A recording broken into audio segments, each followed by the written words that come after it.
Hi everyone, welcome to the Dice Tower. My name is Chris, and today I'm taking a look at Tinner's Trail Remastered Edition. This is from Alley Cat Games. This is a remaster of a roughly 10-year-old Martin Wallace game about mining in the Cornwall area of England. I know that has got you already on the edge of your seats. Let me show you how the game plays, and I'll give my thoughts on it.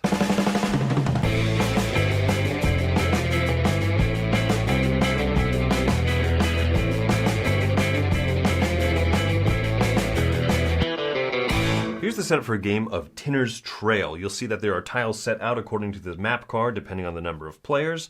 And then players will each have their own little action disc over here to track how many time units they've spent on actions this turn.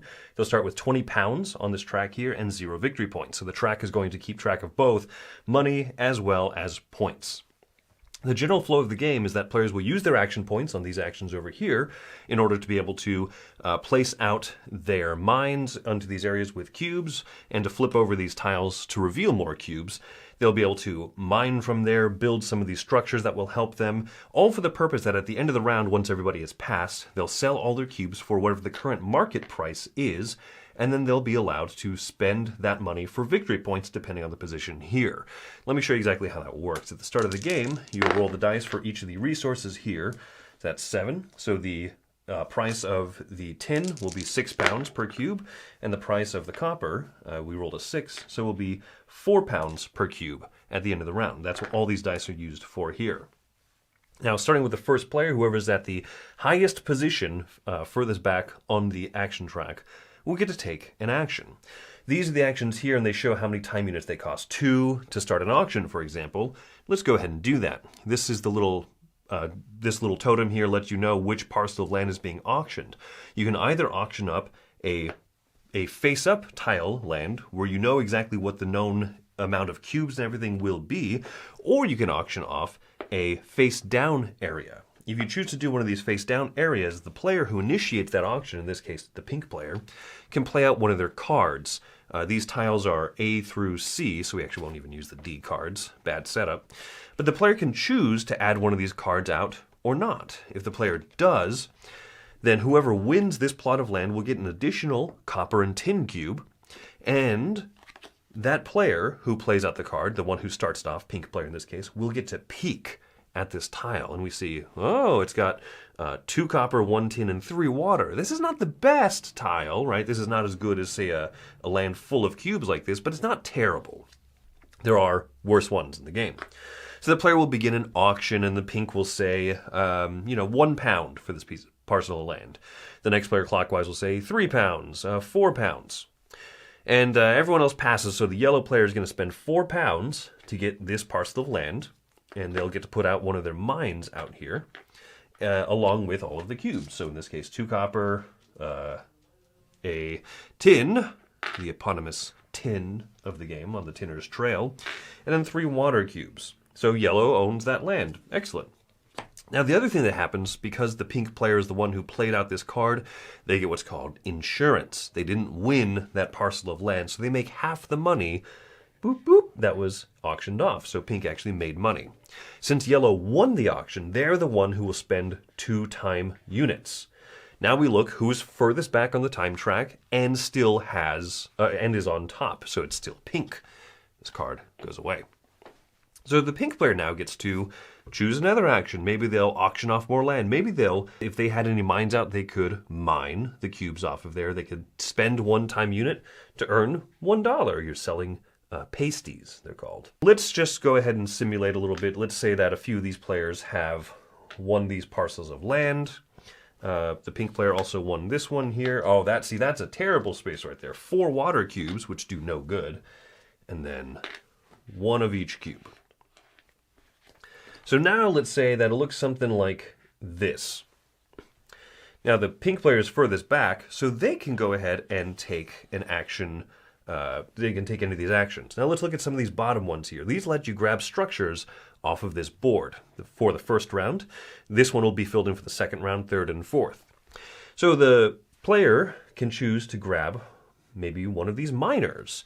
They'll put the miner over here, which is going to increase their mining capacity, obviously. And then they're going to build an adit, which costs 3 time units. So 1, 2, 3. So now they're not going to have a turn for a little while. You can take this adit here, which you build over a connection between 2 areas. You'll clear 1 water off of each space. You'll add a tin and a copper onto both spaces that the adit is touching. And then that'll be that. Now the other actions that you can do, you can build ships for 2 time units, and the ship will go over here. It'll clear out 1 water, and it'll also increase your mining capacity. I keep mentioning that, but I'll explain what that is here in a minute. The green player wants to take a steam pump, which will allow them to clear a water off of one of their spaces, and the steam pump goes away. And so on it'll go. And so then, hey, the green player will take the miner, and the pink player gets to go next, right? Because they're on the top, furthest back. And so they'll move 2 time units to take a boat. The boat will clear off another one of these cubes here and increase their mining capacity. Now, eventually players are going to reach the end of the track, but let's show the mining action. The pink player wants to mine. So for 1 time unit, they will mine. And the amount of cubes that you can take off of a spot is equal to your mining capacity. Each mine has 2 capacity, plus 1 for the mine, plus 1 for having the ship. So the player can now grab 4 cubes off of here. So 1, 2, 3, and 4. They can grab those by paying per cube the amount of water shown here. So each of those cubes is going to cost $2.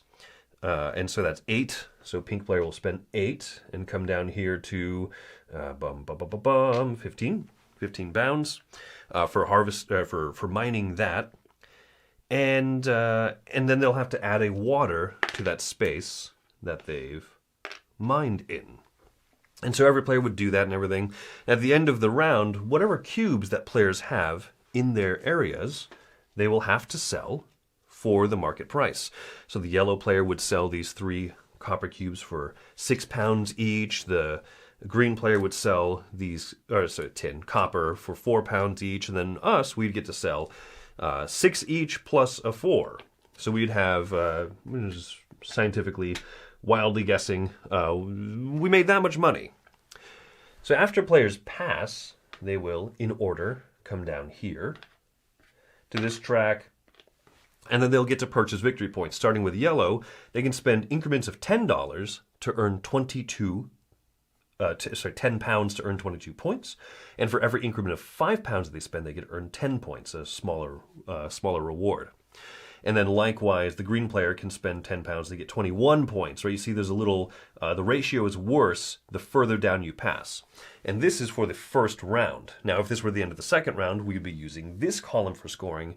End of the third round, end of the fourth. So you see that there are diminishing returns the later on that you spend money for points, but also you'll have a better engine built up at that point. And so players will spend whatever amount of money for the points here, and so on and so forth. And at the end of the 4 rounds, whoever has the most amount of points purchased will be the winner of the game. The one thing that's not yet been explained are how trains work. Trains come out in the 3rd and the 4th era. And then when you place a train into a region, you get to remove 2 of the water cubes from that space. You remove 1 water cube from each adjacent space as well, and that also increases your mining capacity. So this space now is 5. You can't double down. You can't have 2 miners or 2 trains or 2 ships in the same area. And every time that you mine, you have to add more water. And there's pretty much no way to add more cubes to a region except to add an adit.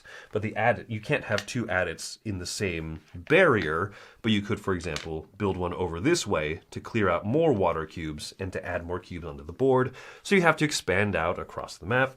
At the start of the new round, you'll also set the market price. So then you'll see here, copper will stay the same, but tin might shoot way up. So here at roll of 11, the copper, this is backward. Tin, this is copper.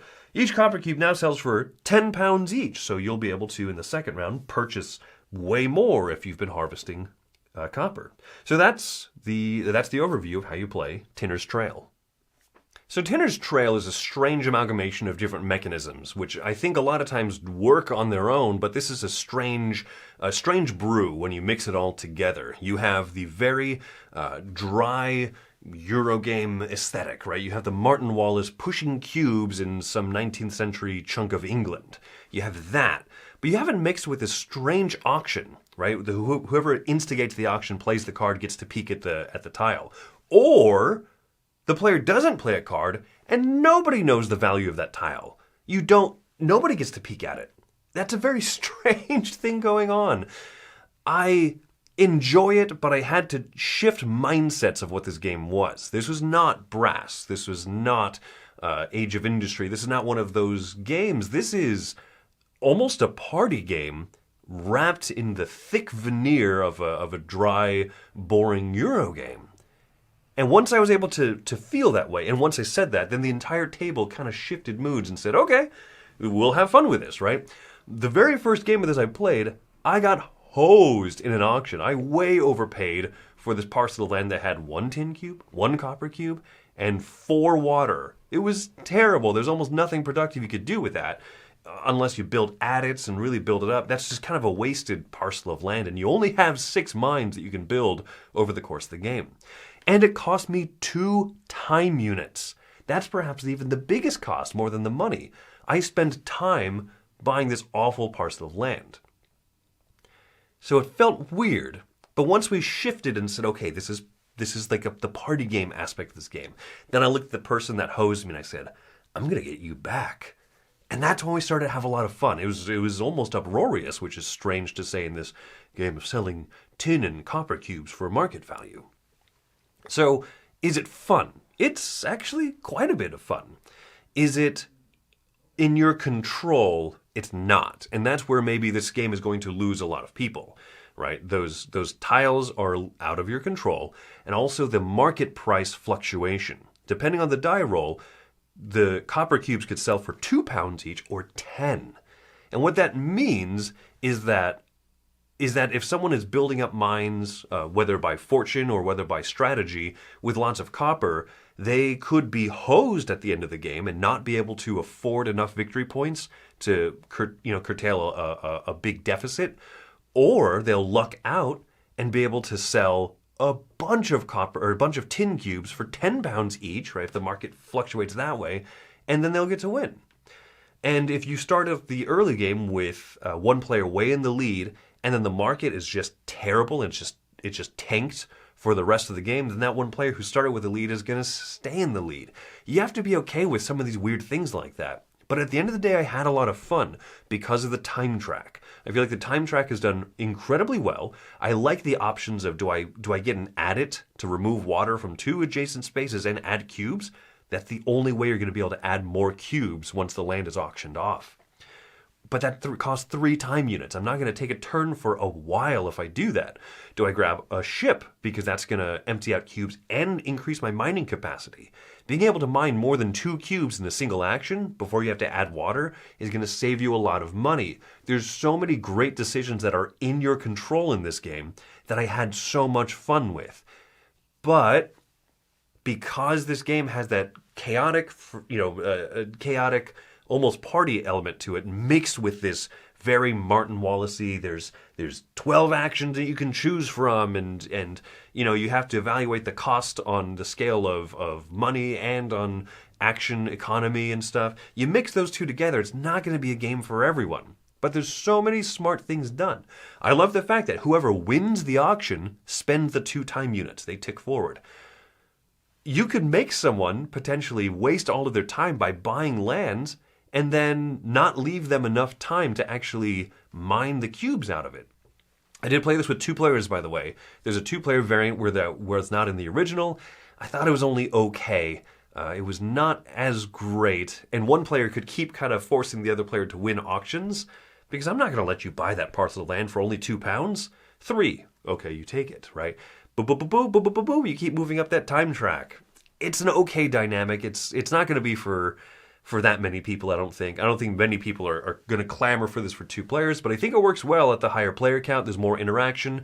There's more interesting choices as to which of those trains or ships or miners or steam pumps to build. And of course, I didn't go over all the rules and everything, but this should give you a good idea if you're going to like this game or not. For me, I liked it. I'm going to give it a 7 out of 10, a seal of approval, because it's a wacky, interesting, unique game that I'm willing to venture to say, after you've played this, you'll say, I've not quite played a game like this one. And so if you see it available somewhere, I'd say play it. I definitely recommend that you play it.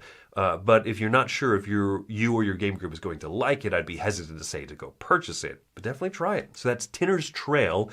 This is the remastered edition from Alley Cat Games. My name is Chris. Thanks for watching The Dice Tower. Have a great day.